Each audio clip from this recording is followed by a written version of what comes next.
I did get a Tim Hortons card from an Excel supervisor, though, so that was nice. Why is that nice? Because it was a recognition that I'm actually putting the effort in to try to make sure that we're putting a quality product out. We could need more than 500,000 additional construction workers on average just to build all the homes that are going to be needed. Introducing the PeopleBuilt Podcast with John Wiehler. Because the city we've built is nothing without the stories of the people who built it. Good day, and welcome to the PeopleBuilt Podcast. Today I'm joined by Lynette, who's a plumber with Wiehler Mechanical, and we're here to talk about her experience in the trades and kind of what she's noticed in her short career and kind of how she got to where the position she's at today. Thanks for joining me, Lynette. Thanks for having me. So, what do you do? I am currently a plumbing supervisor for Wiehler Mechanical. And have you always been a plumbing supervisor? No, it's just been over a year that I've been in the supervisor role. I started with Wiehler 2 years ago. I wanted to get into Resi Roughin after I got my plumbing ticket. And I applied at Wiehler and you guys hired me right away. What was different? Like, did you try at your previous company to get off the finals and to expand your skill set elsewhere? Not overly. It was more so because I get nervous and I have a hard time like bringing, what I want up. So I kind of more so I gauge the situation and I see if like maybe there are other opportunities. If I don't think that they're going to be receptive to it, I don't even bring it up. But like that's something that I have to work on and kind of just more so advocate for myself. I didn't know if it would be a good fit for me. And so starting with a brand new company and just kind of jumping into it was kind of like trial by fire to see if I could I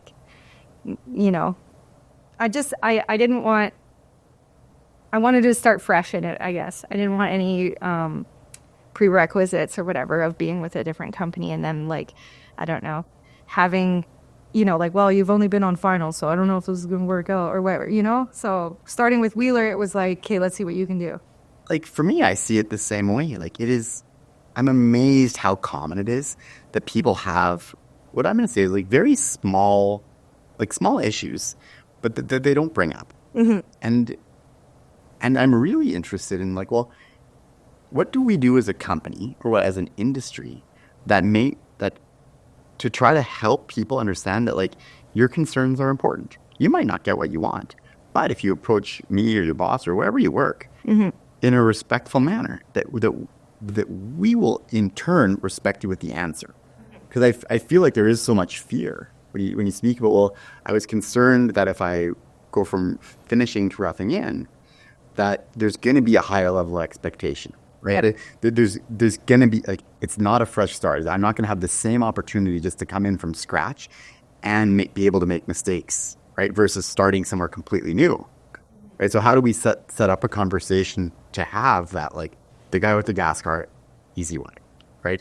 But for the person who says, hey, I'm a journeyman plumber, I don't know how to do hydronics, I want to learn it. Yeah, I hear that too, either boilers or hydronics or things like that. That's always an interesting part, and I think that's further in somebody's career too. Like you said, a new plumber or somebody who has had their journeyman ticket for a couple years or something like that, and they want to, because it's all part of learning and keeping everything interesting. So yeah, when you start feeling okay, I've mastered this, I want to learn something else. I don't know if there could be a forum or something, even if it was an anonymous thing. Yeah. And even if you reached out and you're that's interesting, if you feel comfortable with it, come talk to me about this later or something like that. A written, something that could be submitted just as a form or a document. It's hey, I'm interested in learning this. If this is an opportunity, is it could possible? You talk to me about it? Exactly. Yeah. If it was an anonymous thing, then you could bring up whatever you wanted anonymously. And if it was a possibility to you, if you thought that it was or whoever thought that it would be something to look into or whatever, then you could reply to that, and then maybe they'll come out of the woodwork. Be it was me. Interesting. So why because it really is helpful. Like, why is the anonymity, or is how much? You know, like, why anonymous? Why anonymous? That's a good question, actually. Yeah, I don't know. I think, maybe they're worried that, like it's just that rejection, I think, right away. Or like I was saying, like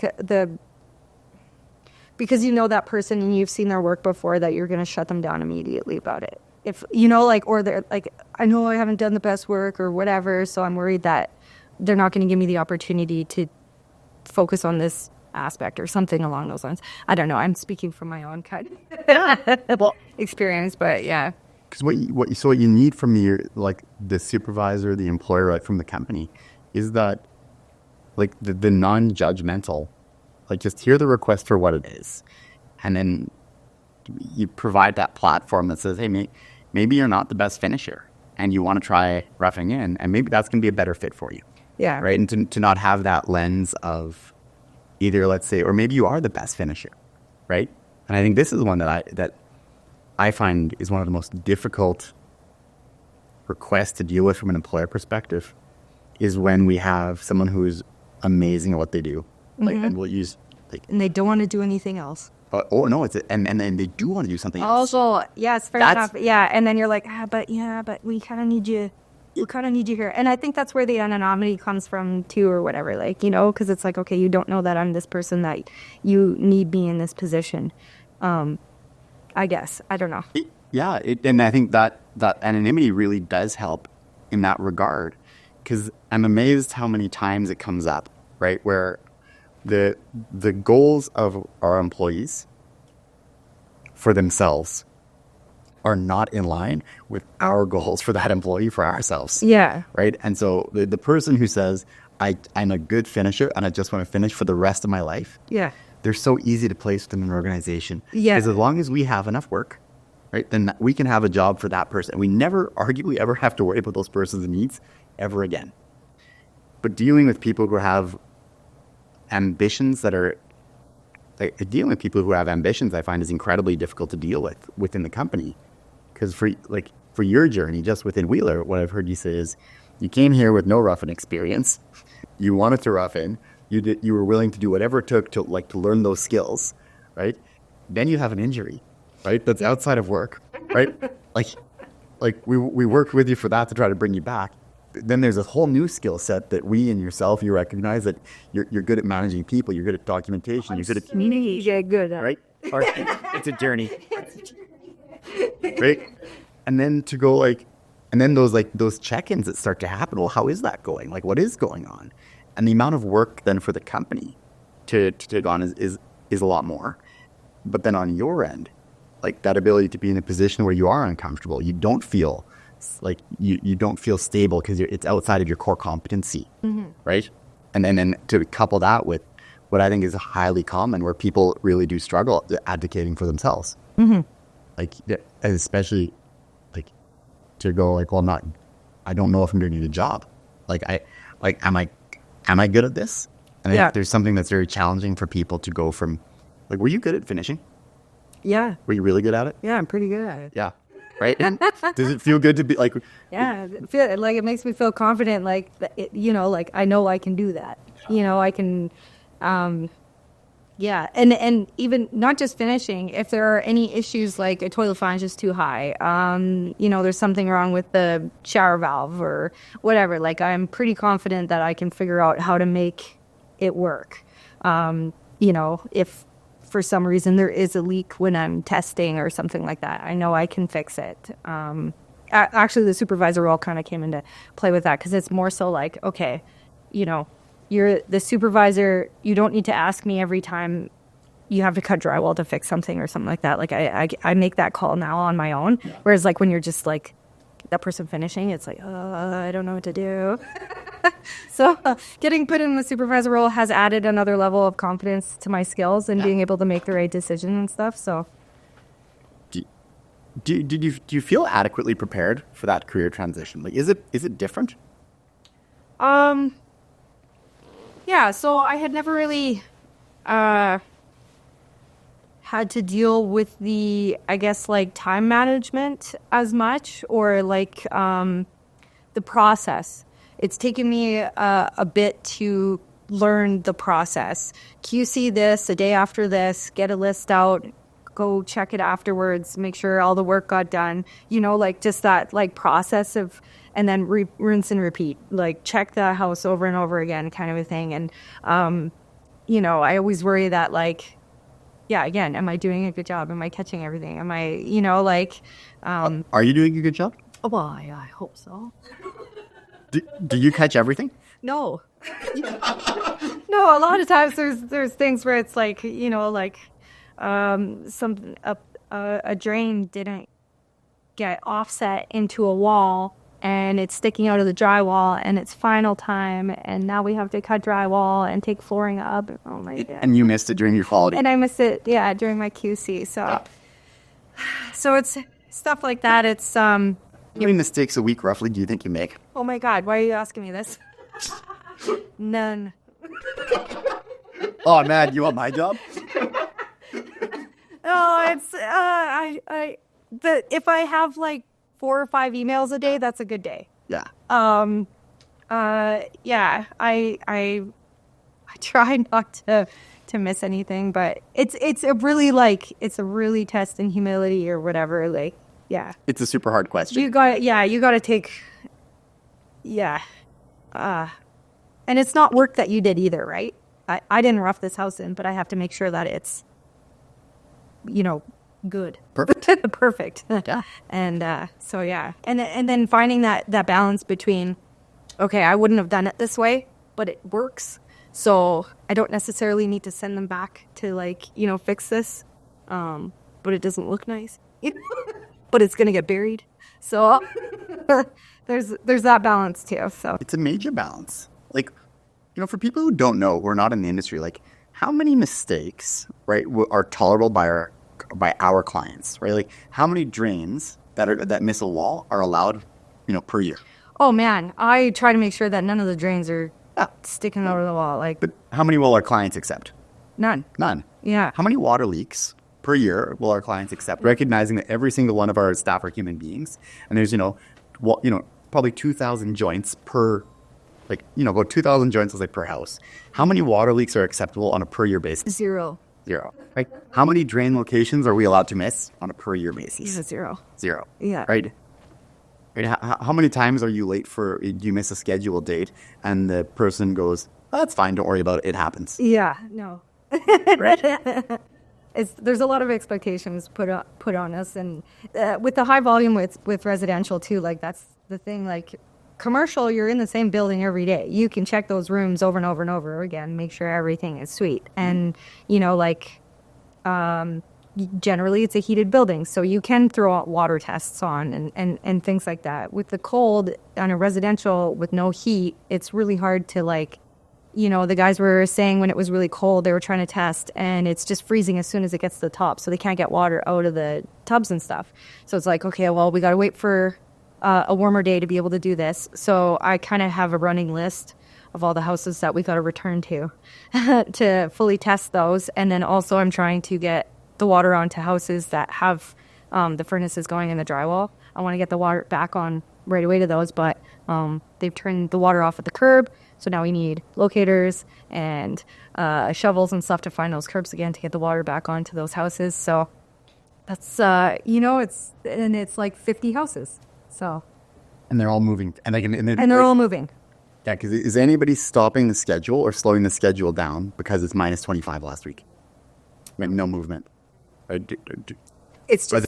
Are the people who are working in the houses operating at the same speed? Like, do we accomplish the same amount of work when it's minus 25 or minus 30 as we do when it's... The guys who are lucky enough to have those heaters, they put the heaters in the basement for the concrete. Sometimes they'll leave those heaters in. So those houses with the windows and stuff, it's pretty good. The guys can move at a pretty good pace in those houses. The houses that have no windows, there's no heat in them, it slows everything down. I can confidently say that PEX does not crimp the same in cold weather as it does in warm weather. It takes a lot more effort to crimp it, to pull water liners and stuff. It kinks a lot easier. And then, your glue doesn't like set properly when it's really cold and stuff like that too. So it does take a lot of time. And your batteries don't charge unless you have the heater on them. They have to, you got to set up a heater and have your batteries plugged in front of it so that they actually charge. Otherwise, it just blinks. And then they run out really quickly too. This is at like minus 30. It hasn't happened this year so much, but like at like minus 30, it's at minus 25. It's a lot harder. Your batteries die right away. So, are there houses that that you or the people in the field work in where it's minus 25 or it's minus 20 and there are no windows, right? And there's no heat in the basements. Yeah, they'll generally those will be days where we'll try to find them work in houses, like in final houses or something, because it's just it's kind of gets to a point where it's too cold. So, and then we kind of leave it up to them too at a certain temperature. If you think you can be productive when you come to work, cool. If it's too cold and you're not going to be productive, then like maybe we can find a warm house to put you in or something. So, how much harder is your job when the temperature drops below minus 20? Oh, to keep things on schedule, it's there's a little bit more communication with the site supers. To let them know. And I mean, framers don't really work when it's that cold either, so it kind of slows that side of the things down.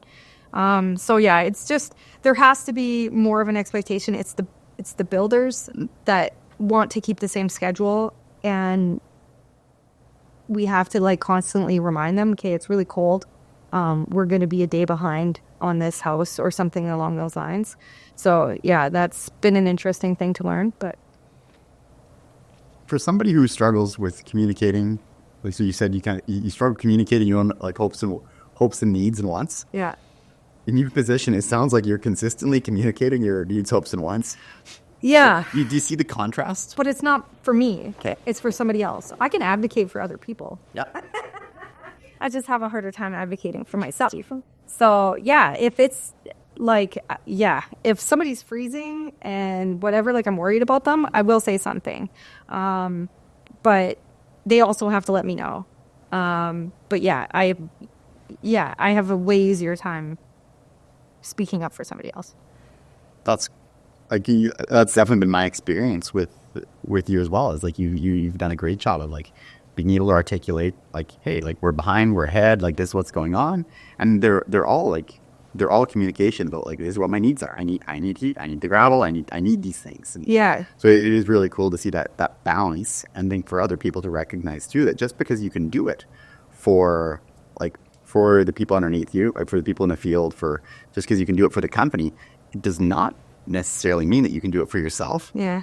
And then for your boss, for myself, for anybody who has that, is just to recognize that, to listen to you when you make a joke. Yeah. It's pretty telling. It's pretty telling. Yeah. And then I wanted to go back to the mistake side, because I think that's one area that I don't know if people, or my experience is that people are not prepared to make the jump from being highly competent in their skill. Like you're a highly competent finisher. There's not really a problem that you would foresee that you're not able to solve. And it comes into that every day you get up and you're going to be great at what you do. And then like there's two things. There's one option, you go to a different aspect of the trade, right? Where you're not going, like you are not that same level of competence. And so mentally, what is that like?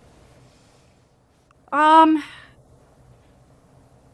think I definitely take a lot more time in planning before I actually start what I'm going to do.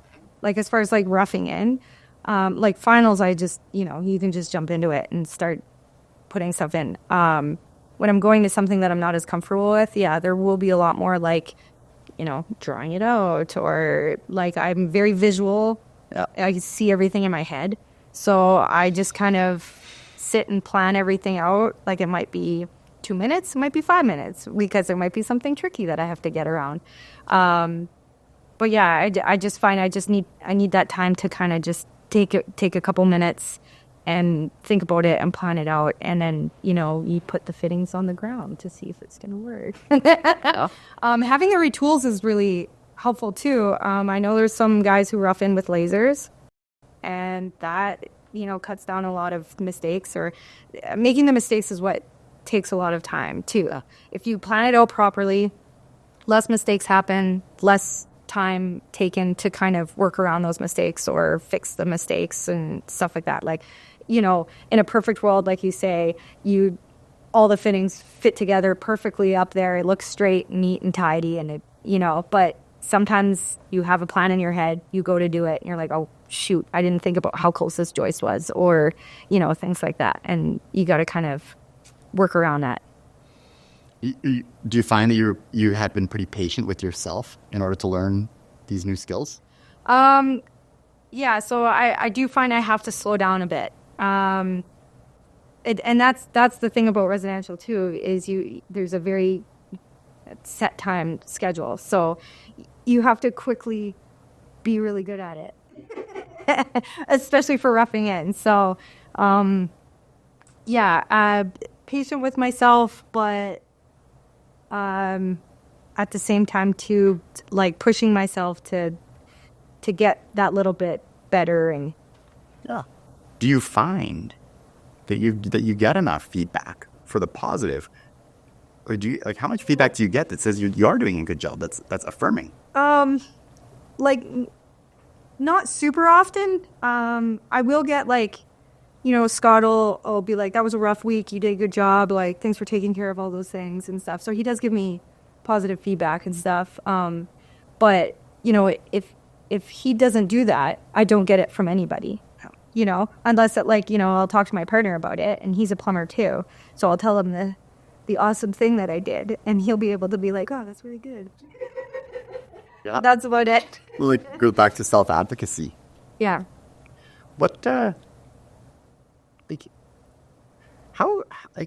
think it's an industry problem. I don't think it's a Lynette thing. I don't think it's a Wiehler thing. It's just, and not even industry itself. I think it's just, it goes with the territory of once you're a manager, once you're a supervisor, just how thankless that job can feel. Well, you're constantly getting this is wrong, we need this done now, this is missing.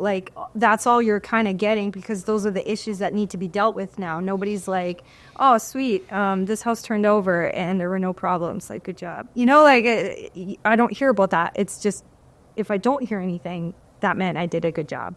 So and trying to realize that, but I don't know if there is a way, because from the builders themselves, it would be nice to I did get a Tim Hortons card from an Excel supervisor though, so that was nice. Why is that nice? Because it was a recognition that I'm actually putting the effort in to try to make sure that we're putting a quality product out, I guess. So whenever he needs something, I'm kind of there to make sure everything's running smoothly and stuff. So yeah, it was just nice that it was recognized. Do you think, how much money was on the gift card? Oh, it was $15. $15. It didn't matter. So I was just happy that I got a high five, Yeah. Yeah. Well, so do you think now, and will you be able to make the builder in this case $15 better? Right? Will you be able to save them $15 somehow? I hope I save them way more than that, but yeah. Yeah, because that's one of my observations. I'm stunned how easy tradespeople, construction workers are to they call it a bribe, but it isn't.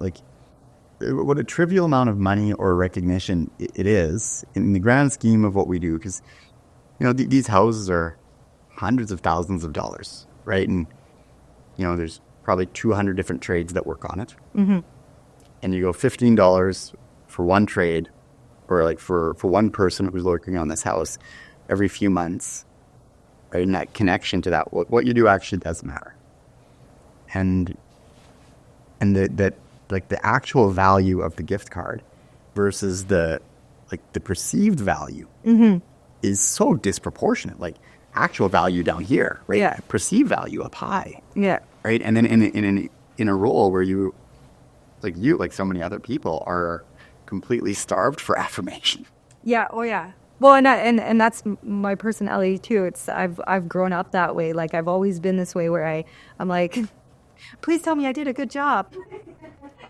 So, and I chose an industry where, you don't really get that. So I think that's why I like actually like putting the pipe in and stuff, is because I can get that from the work that I've done. I can see it and I can get it myself, and I don't need anybody else to kind of give me the affirmations, because I can visually see that I did a good job. And then I'm kind of missing that from being in the supervisor role. Wait, what are some base level skills that the people in the field need to have, like that our education system does teach, but like that you would want people to pay more attention to, so that they have those skills, they're more confident in them when they get into the field? Well, it's hard in school because, a huge part of our trade is learning how to use hand tools.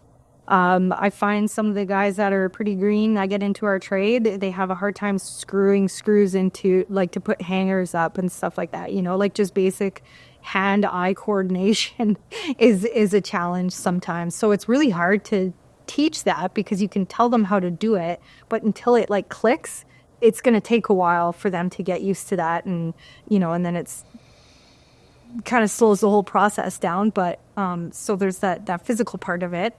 And then as far as like what we learn in school, how to read a tape measure is a big one. How to read a tape measure? Yeah, there's a lot of guys that I learned how to read a tape measure starting in the trades. I didn't know how to read one before I started, so yeah. That's cool. It seems like something so simple. But I did get very proud because I was on a commercial site and there were cribbers who were arguing, and basically the gist is that they didn't really know how to read the tape measure, so they were giving each other measurements, and then they asked me, they're like, is 5/8 bigger or smaller than 3/8? I was like, it's bigger. And I felt really proud of myself because I pretty much just learned how to read the tape measure. Yep. So. And that's what I was thinking as well. Like, and I'm glad you brought that up. Like, so often I hope that my observations are similar. Like, for confirmation bias, like, thank you for the love of God, mention fractions. Yeah. Right? Well, and then okay, so dumbing down plumbing, there is an app that has, so you can have both, like you can add 5 foot 4 inches to 9 foot 3 3/4, and you can put that all in, and it gives you the answer. So you don't have to like do the math or whatever. It's like, it's really handy for groundworks. So. And I think that would be more of like in line with my bias. I feel so bad for kids who are in whatever grade they teach math and fractions, and some kids going, I'm never going to need this for the rest of my life. Yeah. And you go, no. If you're going to be a plumber, if you're going to be in the trade, if you're going to be a carpenter, electrician, if you're millwright, anything, you are going to need to know. Yeah. If you don't need to know, but your life gets infinitely easier. Yeah. If you can add 1/4 inch to 5/8, yeah, your life is easier. Yeah. Right? If you're able to convert feet to inches and inches to feet and back and forth and to be able to carry your units all the way through, yeah. I think math is so critical. And for the people who want to be able to drill a hole, right, at 1/4 inch per foot, yes. right, on joists that are 19.2 inches apart, yeah. right, and then drill a straight line across 8 sets of joists with grade, yeah, right, while paying attention to all the other considerations. Are there electrical lines in the way? Is there HVAC in the way? Where is a boot coming? Yeah. So if you're worried about fractions in that moment, you're going to miss all the other site conditions and how important it is that math, you need to be good at math. Our best tradespeople are fantastic at math. Yeah. And they're not thinking about it. Like, they're not grabbing their phone. They're not opening up an app. Yeah. They just know it. They just know it because that's what they do. And it's incredible to watch these highly smart individuals because, if it's below zero, you're wearing gloves. If you're wearing gloves, you can't. I was going to bring that up. Yeah, exactly. Right. You don't want to be bringing your phone out all the time. So to be able to just have a pencil on a stud. Yeah, pencil on a stud. Right? How important is documenting your work on a stud? Oh, well, every house you're going to go into is going to have like some plumbing drawn out or math. Yeah, right. Like, do you encourage the people that you're training? Do you encourage them to do mental math, or do you encourage them to write it down? I haven't as of yet, but yesterday, like I was saying, I was kind of showing the apprentice, like, okay, so for a 2-inch P-trap, you have to make sure that, so I'm, again, a visual person. So I have the P-trap in my hand in the joist space, showing him if you have it drilled at this, like, the lowest you can go in this joist for your hole is whatever 6 inches. Otherwise, your P-trap is going to be below the joist. So, like, I have to, like, I visually show you that, and you can physically see, okay, I have a limit as to how far down my hole can be. That's a big one to learn when you're first roughing in is your P-trap not going below your joists.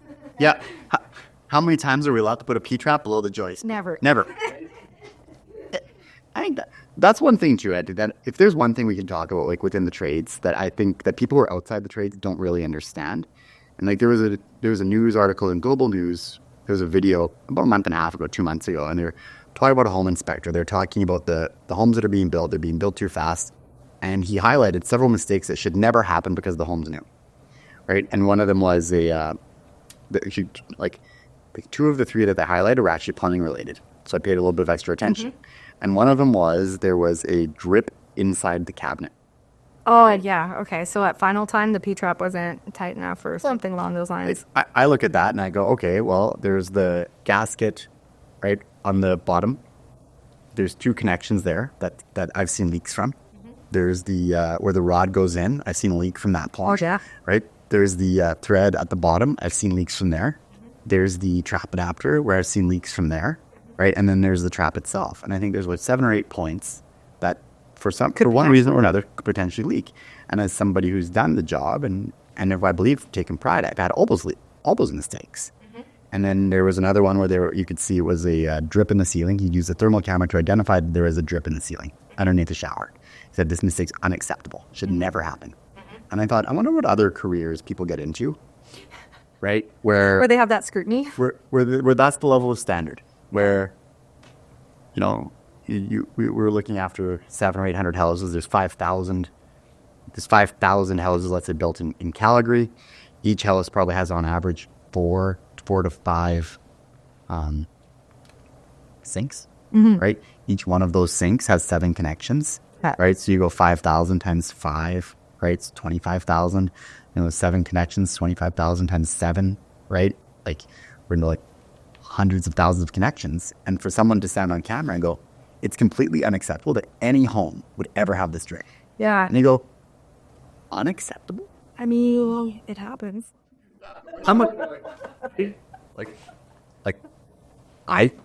It happens. Is it acceptable? No, it's not acceptable. But is it probable? Absolutely. Yeah. Right? It will absolutely happen. Yeah. And sometimes it's going to be the person who did it. It's going to be their fault. It's going to be a lack of attention, lack of detail, like a mistake. And sometimes it's going to be manufactured product. Yeah. There's certain times you can, for whatever reason, we have this, 38 kinds of, it doesn't work. So finally you get frustrated. You bring a whole new one, you swap the whole thing out and it just works. Well, I've had that issue where, so at the beginning of my planning career, I've worked with journeymen who are like you only silicone if you have to, kind of a thing. Like you shouldn't have to silicone, kind of a thing. And they're like, kind of the older guys who, whatever, like if you did it right, you shouldn't have to silicone it. Well, there's sometimes, like you said, like there's defects on the inside of the sink, and you just can't get it tight enough without breaking something. Yep. It's gonna leak, so you have to. So, a Wiehler with the high turnover and stuff like that, like how many houses we have, you just preemptively silicone it, and and then you have less issues moving forward. But and then one of the final guys too, like he just does finals. He was having issues with the beach up, the dripping in the cabinets, and it was we got to make sure that this never happens. So I told him when I was doing finals, I would put a blue piece of that towel underneath. So now he uses cardboard. He just puts a piece of cardboard under every P-tab. And then I know if there is a little bit of drip, I can see it right away, A. And B, it's not going to damage the cupboard. So it's just, that was another proud moment where I was like, I suggested something and he did it. Right. And it does make it better because it's a way of taking that example, that they highlight on the news saying it's unacceptable. Say, well, no, it does happen. But how do we mitigate Like when that's happened, how do we mitigate it? How do we catch it earlier, right? Yeah. If you got the blue paper, if you got the piece of cardboard and you're coming in there doing your quality control, you can see that it's wet. You're okay. Now we can fix it and it hasn't caused damage yet. Yeah. And I think that's where I would wish that the stereotypes may not aren't, well, this can't ever happen. But it's, well, how do we manage it, recognizing that there's so many human beings who touch these products from the date that they're of the raw product to being manufactured, shipped, installed, used, abused, whatever. Even the hot to cold, as if you're running hot water through there, it swells up or whatever. So you're not going to see the leak, but then you run cold water and there might be a leak that shows up afterward. So, have you ever seen that? Have you ever known 100% that you test things, right? Oh yeah. Within the 20-30 minutes, you know it's not leaking. A week later, you get the call, it's leaking. Yeah. Has that ever happened to you? Yes. Mostly with PVC P-traps, the Union P-traps, you really have to tighten them and stuff. So you'll think you got it super tight, and then, a leak shows up later. It's so frustrating. Because you almost that's one of those things too, when you find a leak, you're just like, I suck. Absolutely, right? You're from I am amazing too. I suck. No, not a middle ground. Nope. Well, today was a little bit of an off day, right? It's generally I'm either highly competent or I'm an idiot. Yeah. Right? So how could I have done that? I can see the installers going through a bit of what we go through of not getting phone calls also. Yeah. They can get the fist bumps and stuff like that from their own work and seeing it. But then also, if we call them back because there was a leak or something along those lines, that's a heart-dropping moment too. So I can see them, being happy if they didn't get a call back from one of their houses or something. And so here's another one. How much, and I want to recognize I know you're busy, right? But how often do you call the people who are doing good work, who you're not having problems with? How often do you affirm them? So I try to do it in my list. So if I do a QC list, and even if they have a few things on it, I will still say good roughing or good groundworks or whatever. I still try to add those. Yeah, I still add it. How do you tell them? Oh, I'll add it in the message. Okay. But sometimes if I see them on site, I'll be I really like the way that you did this. Your joints were all nice and clean and wiped and stuff, and this looked really good. I will try to have conversations with them if I have time. And you make it specific. You don't just say, oh, great roughing? In my messages, yes, but if I talk to them face to face, I might mention something that they did. One of the groundworks I was super happy with, because they actually put there was a hole like this under where the lav was going, or that it was a roughen for a sink or something like that. And the groundworks, the way it worked, there was a huge hole, and they actually bucketed all of the gravel to support this pipe instead of just leaving it kind of in the wind. So I gave them specific props for that, because it was that was a lot of work and you actually did it. So thank you. Good for you. I think that's stuff that really is missing in general. Not there's too much, well, I'll just call it bullshit compliments, a compliment for the sake of a compliment. Yeah. Right? But when you make something specific and you're hey, I saw that you put this effort in, I noticed that and I made a difference. Just how I know how I feel when someone goes, oh, John, great job. I go, what about what I did was great? What did you like about it? And they make it specific. You noticed that? I didn't even realize, I didn't even think about it, but I will maybe try to make more of an effort moving forward to use specific examples now, because I just, would kind of I would highlight it so that they would continue doing it in the future. Yeah. That was my motivation for highlighting specific things. I really liked how you did that. Keep it going. Well, the behavior that you're drawing attention to is the one you're going to get more of, right? And so if the person that you spoke with who hauled the gravel, right, and didn't get paid extra for it because they paid piecework, haul the gravel, don't haul the gravel, he didn't dig the hole. He's arguably doing work above and beyond for no compensation. Yeah. Right? And you go, hey, I noticed that. And that's going to be the equivalent of the $15 Tim Hortons gift card, except it didn't actually cost you anything. Yeah. It's just... Well, I'm hoping in me saying, good job or great work or this looked really good in my, QC list or whatever, I'm hoping also that Scott sees those things and, that sees, notices, okay, they're doing a good job in this area or something along those lines. So that's also a motivation for me. Because, he needs feedback on how everybody's doing, so. Yeah. And I think one big thing that just I'm really fortunate to, be able to sit with you and just hear is, how much more intentional are we able to be when people do good work? And how do we find those people? How do we catch them being competent? and just what value it brings, right, to people individually, and then recognizing that when people are happy, they do good work. Well, yeah, I definitely find that when I'm happy, I'll stay that extra hour. I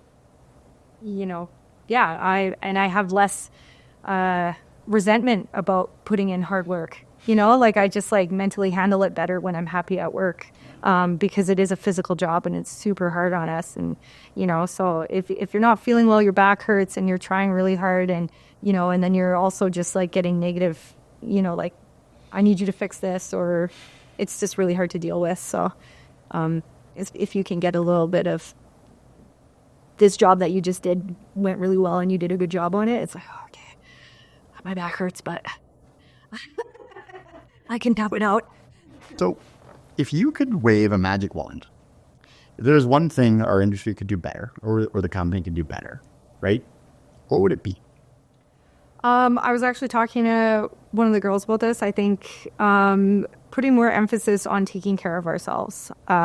We use our bodies for work, and, we're constantly kind of breaking down. There's a lot of times where, somebody has to miss a day or two because, like I was saying, your back is out or something along those lines. So putting more emphasis on, like, either self-care or on a company side of you, like the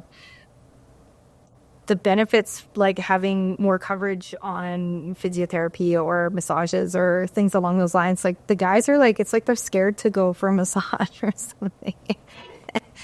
So, but it does help. Like I broke my ankle, and it really helped to be able to go to physio and a chiropractor and stuff and get me back to moving again more quickly than if I wouldn't have used those resources. So I think even just like pushing them more to use the resources that are there, right? Because I don't know if they don't think they're important enough to do it, but you have to take care of yourself. We're essentially using our bodies like an athlete would. So they have like all of the resources to, make sure their bodies are working in top form. Like how come we don't take care of ourselves like that? So that's, I think, what I would say about that. That's fascinating. I love answering. That's my favorite question to ask, actually, to get a different answer every time. But so if you could wave a magic wand, the people in our industry and the companies who employ the people in our industry would prioritize their physical health through physio, massage, to take care of our bodies because we use them like we're athletes. Yeah. Yeah, and then, if you hurt less at work, it's easier mentally to deal with, the long days or, working in the cold and stuff like that. As soon as, and I can attest to that, like my ankle hurts, I'm not going to want to spend more time at work or whatever, or like, I'm not going to be able to mentally put in the same effort I would if I physically felt better. So. That's wicked. I'll give you one more chance. Yeah, I appreciate that you asked me about my experience on the tools. Anything else you want to ask me before we wrap up here? Oh. I only thought about the one question. No, it's all good. No. I guess, like, I know you've kind of alluded to a little bit about how you've noticed my experiences in what I'm doing, but, like, how do you feel at how I'm doing?